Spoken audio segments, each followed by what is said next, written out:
हरे राम हरे कृष्ण। श्रीमद् वाल्मीकि रामायण के बालकांड के खट चत्वारिश यानी 46वें सर्ग और सप्त चत्वारिश यानी कि 47वें सर्ग की कथा करेंगे।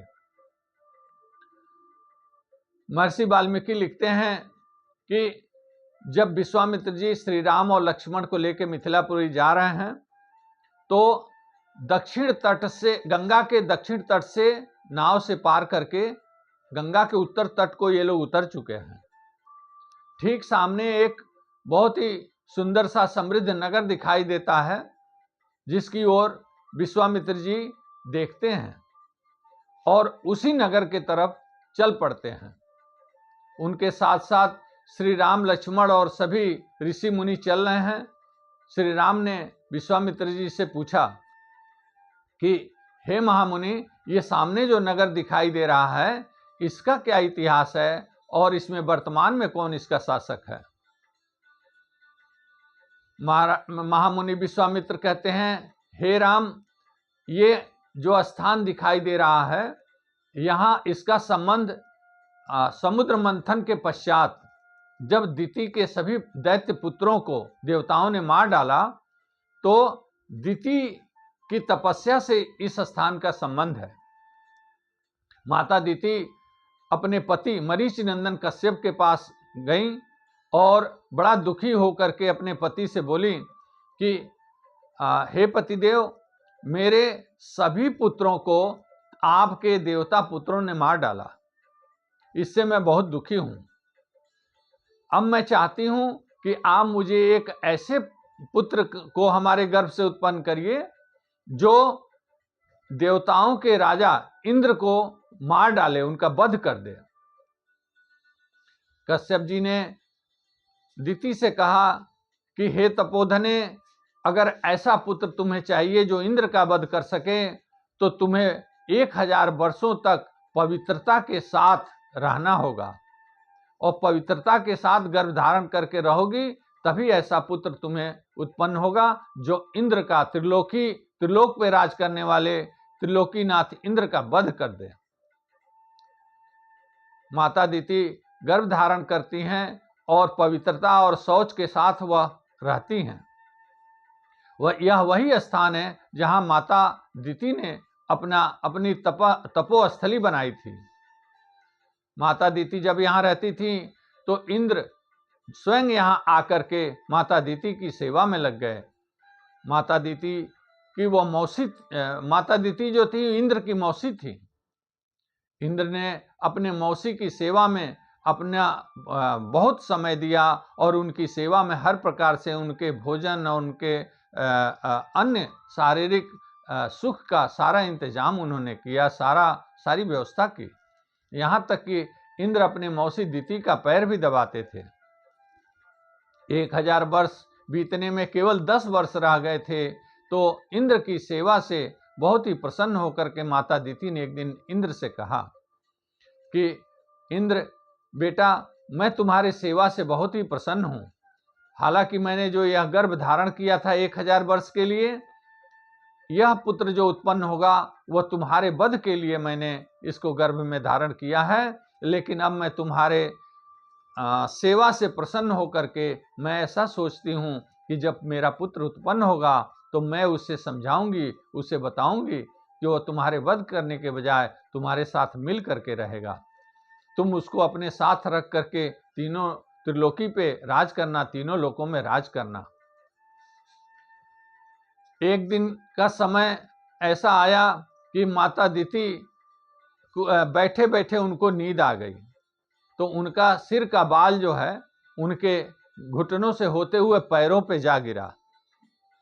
इसे अपवित्रता का सूचक मान करके इंद्र ने इस अवसर का लाभ उठाया और माता के उदर में जा करके उनके गर्भ पर वज्र से प्रहार करने की तैयारी कर ली।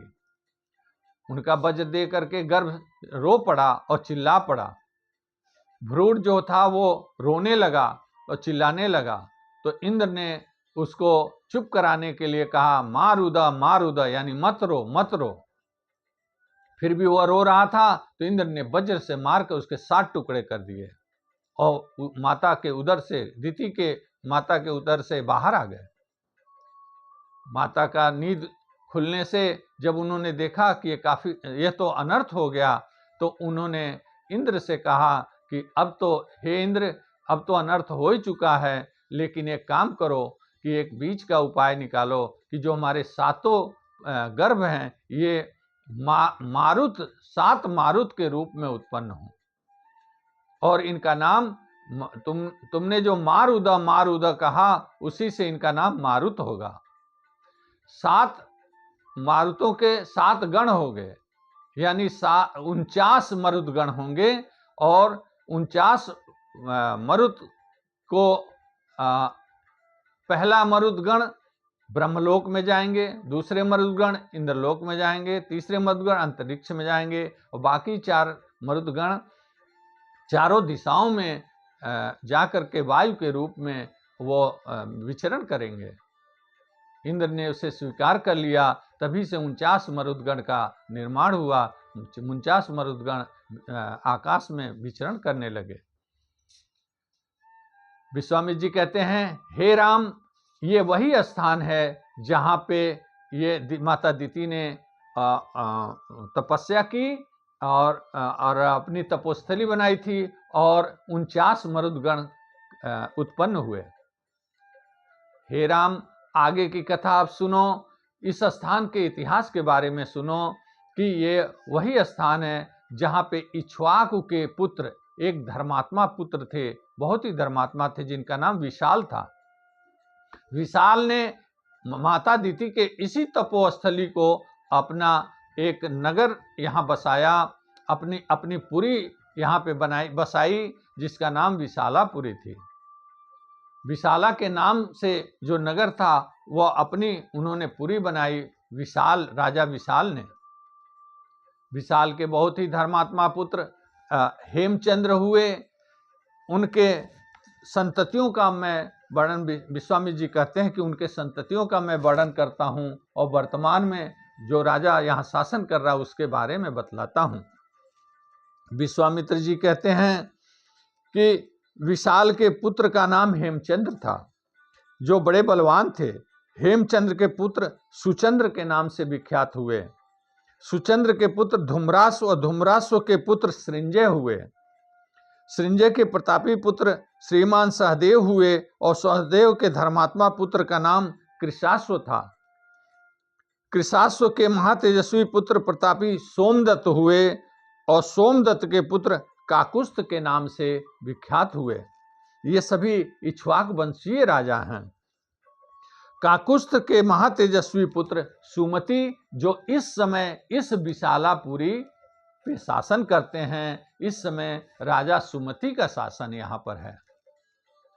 हे राम, विश्वामित्र जी कहते हैं, हे राम, आज रात हम इसी नगर में विश्राम करेंगे। आज रात्रि विश्राम हम इसी पुरी में करेंगे। उधर राजा सुमति, जब उनको ज्ञात होता है कि महामुनि विश्वामित्र गंगा पार करके हमारे नगर की ओर आ रहे हैं, तो वह उनके स्वागत के लिए दौड़ पड़े। महाराज सुमति आकर के और विश्वामित्र जी का उन्होंने अभिनंदन किया, सत्कार किया, और बड़े आदर और सत्कार के साथ अपने नगर में विश्वामित्र जी सहित श्री राम, लक्ष्मण और सभी मुनियों को लेकर गए। और हाथ जोड़ करके सत्कार करने के पश्चात उन्होंने हाथ जोड़ करके कुशल क्षेम पूछा विश्वामित्र जी से, और उन्होंने वहाँ रात्रि विश्राम करने की व्यवस्था करते हुए पूछा कि हे महामुनि, और मैं आपकी क्या सेवा करूं। विश्वामित्र जी काफी प्रसन्न हुए और श्री राम से बोले कि हे राम, आज रात यहीं विश्राम करेंगे, और कल हम मिथिला में होंगे, जहां राजा जनक का तुम दर्शन करोगे। 46वें और 47वें सर्ग की कथा यहीं समाप्त होती है। अगली कड़ी में हम 48वें सर्ग की कथा करेंगे।